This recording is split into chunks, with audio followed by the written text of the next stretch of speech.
Horns up and welcome to a brand new episode of Headbanger's Kitchen. My name is Sahil. I'm a heavy metal musician.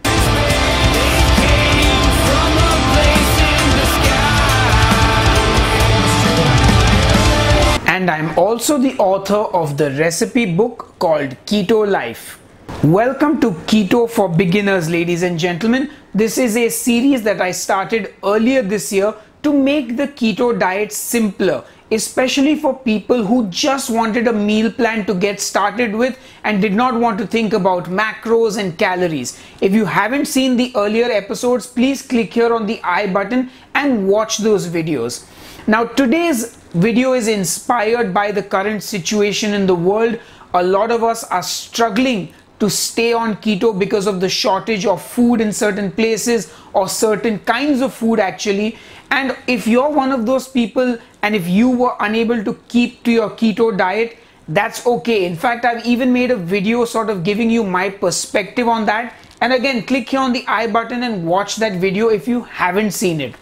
But for those of you who are still determined to stay on keto, for those of you who have no option but to stay on keto, I'm hoping that today's meal plan will help you out, which is why today's meal plan is a 3-ingredient meal plan. It's 4 keto meals, your breakfast, lunch, a snack and dinner, and each meal only uses 3 ingredients. Of course, you can improvise these recipes based on what you have at home, and if you don't eat certain foods, I will give you food substitutions and options in the blog post which you can get on headbangerskitchen.com. Anyway, that's enough jibber jabber. Let's get on with the meal plan. So for breakfast, we are going to be making some delicious scrambled eggs, and we're going to take it up a notch with some fresh parsley. So for this recipe, we are going to need 2 eggs, a tablespoon of butter, and some fresh parsley. So we are going to start by chopping up the parsley really nice and fine. And if you can't get fresh parsley, you can use dried parsley or you can use any other herbs of your choice. Dried herbs are okay as well as fresh herbs. Use whatever you can get. The next thing I'm going to do is crack the eggs into a bowl. Then I'm going to season the eggs with some salt and some black pepper. And then I'm going to give the eggs a good whisk. Now you can make this recipe with as many eggs as you like. If 2 eggs are too many for you, then make it with a single egg, or if you have a larger appetite, 3 eggs will be just fine. Anyway, once you've beaten those eggs, it's time to get our pan on the stove and we are going to heat up the butter. And once again, if you can't get your hands on butter, you can use any other keto approved cooking fat that is available to you. Anyway, once that butter has melted, I'm going to pour in the beaten eggs, and then using my spatula, I am going to just scramble the eggs. Now you want to cook these to your liking. Some people like it soft and creamy. Some people prefer to fully cook it till it's firm and almost hard. In fact, let me know in the comments how you like your scrambled eggs to be cooked. Now you want to cook this on a medium to low heat, so you have complete control of the cooking of the eggs. If the heat is too high, they will cook way too fast and you may not get the scrambled egg you deserve. Anyway, once the eggs were cooked to my liking, I got the pan off the stove. I served myself the eggs in a plate and then I finished it off with the fresh parsley. And this adds a lovely freshness to the eggs. So that's it, ladies and gentlemen. Our breakfast of scrambled eggs with fresh parsley is done. And it looks delicious. So that was your breakfast. And for lunch, we're going to be using some canned tuna. And we're going to make a very simple tuna salad. It's going to be delicious, guys. So for this recipe, we are going to need 1 can of tuna, cabbage, and some mayonnaise. So the first thing I'm going to do is take my cabbage and I'm just going to finely chop up the cabbage. Now if you can't get cabbage, you can also use lettuce, you can also use the purple cabbage. Any vegetable just to give the salad some freshness is what we're looking for. The next thing I'm going to do is take my can of tuna and I'm going to open it up. Now I've just managed to get some store-bought tuna in sunflower oil, which is what I'm going to use. But since I don't require the sunflower oil, I'm going to open the can and I'm going to drain the tuna. I'm going to pour out all that oil because I don't need it. And of course you can use any fish that is available to you, canned or even fresh fish will do. But you'll have to cook the fresh fish first. Then I'm going to transfer that tuna from the can into the bowl. Then I'm going to add my chopped cabbage to the bowl. The next thing I'm going to do is add the mayonnaise to it, and I'm going to add about 2 tablespoons of mayo for a whole can of tuna. Now I'm going to season it with some salt and some black pepper, and then I'm going to give it all a good mix, ladies and gentlemen. Now ideally you want a keto friendly mayo, but if nothing else is available, I guess you can use regular store-bought mayonnaise, or you can make your own at home. Just click on the I button to check out my recipe for how to do it.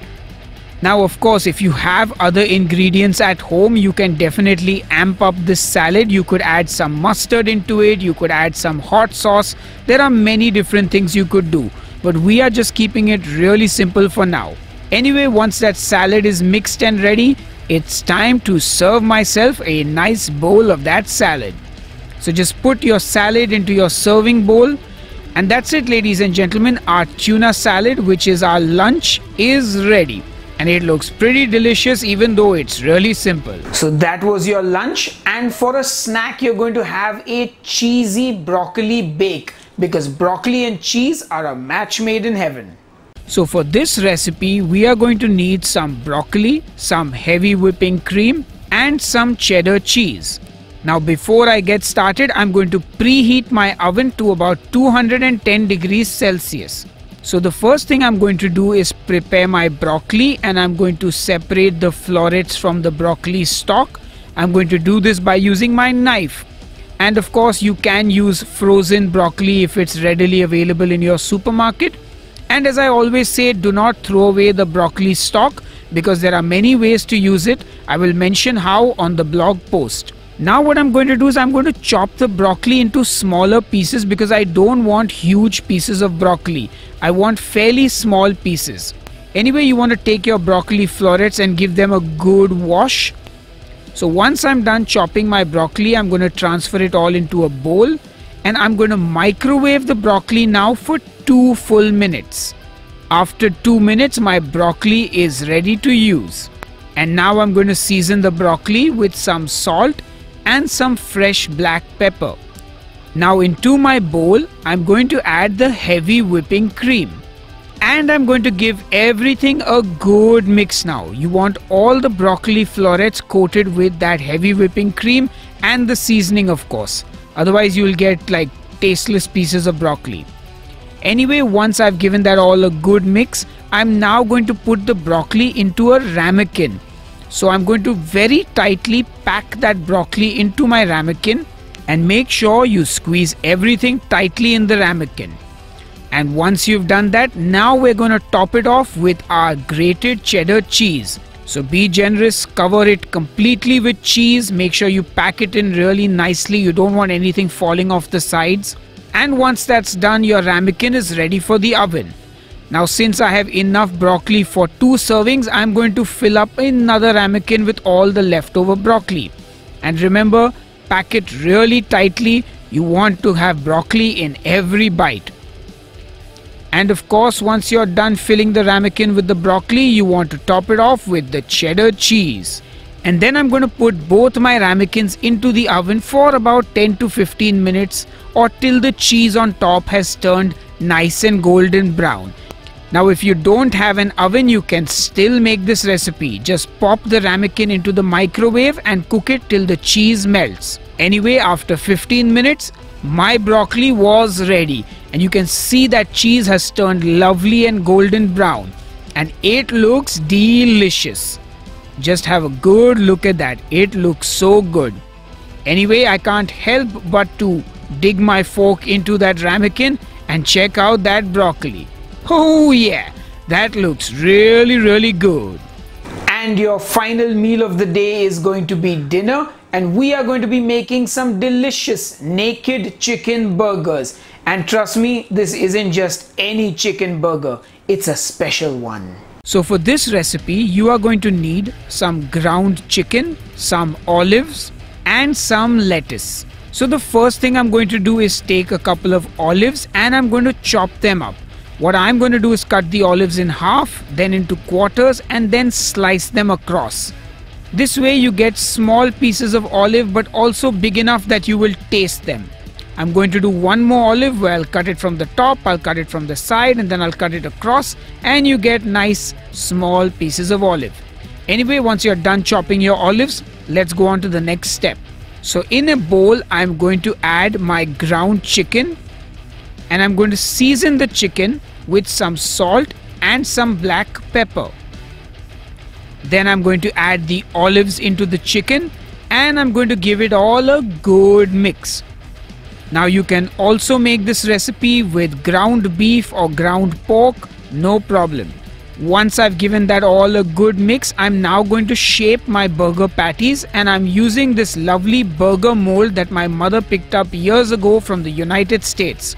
And a handy little tip is to wet the surface because that allows the chicken patty to pop out much easier. Anyway, once I've filled up that patty mold, I'm going to get my pan on the stove. And to cook the burgers, I'm going to heat up some beef tallow or some lard. Now again, you can use any cooking fat that is available to you. Avocado oil works really well. Anyway, once my cooking fat is nice and hot, in goes the burger. And now I'm just going to cook this for about 3 to 4 minutes on each side, because remember, chicken cooks very quickly. And once it's done cooking on one side, I'm going to just flip it over. And then I'm going to stare at it for a bit, because just look at that gorgeous color on the chicken patty. And once it's done cooking on the second side, well, then I'm going to take it out of the pan. And what I'm also going to do is fry up another patty. So I'm going to just put it into the pan, let it cook on one side. And once that's done cooking, flip it over, let it cook for 3 to 4 minutes more, and then remove it from the pan. Now to serve it, I'm going to get out my plate. I'm going to put a lettuce leaf on the plate. I'm going to put my burger patties on top of that. Put a little more lettuce on the side, and yep, there you have it. Our chicken burger patties, or our naked chicken burger, is pretty much ready. And how do you eat this thing, you're asking me? Well, you take a lettuce leaf, you put the patty on that, you put another lettuce leaf on top of that, and you take a bite. And that's it, ladies and gentlemen, your chicken burger for your dinner is ready. And that, ladies and gentlemen, is your keto meal plan with just 3 ingredients. Now, obviously, depending on what you have available, you can adjust the recipes to suit your palate, as well as use ingredients you may have lying around at home. And I'll put all the information, all the suggestions, all the options, all the food substitutions on the blog post, which is on headbangerskitchen.com. The direct link is in the video description box just below this video. So please, please, please make sure you read the blog post. Anyway, I hope you enjoyed this video, and I guess there's nothing else left for me to say except enough jibber jabber. I will see you on the next episode of Headbanger's Kitchen. Cheers and keep cooking. Hey folks, if you enjoyed this video, please hit the like button and do subscribe to Headbanger's Kitchen for more awesome keto recipes, and also hit the bell icon so you get notifications when I upload a new video. Anyway, if you want to listen to some of my music, click here. If you want to watch another keto video, click here.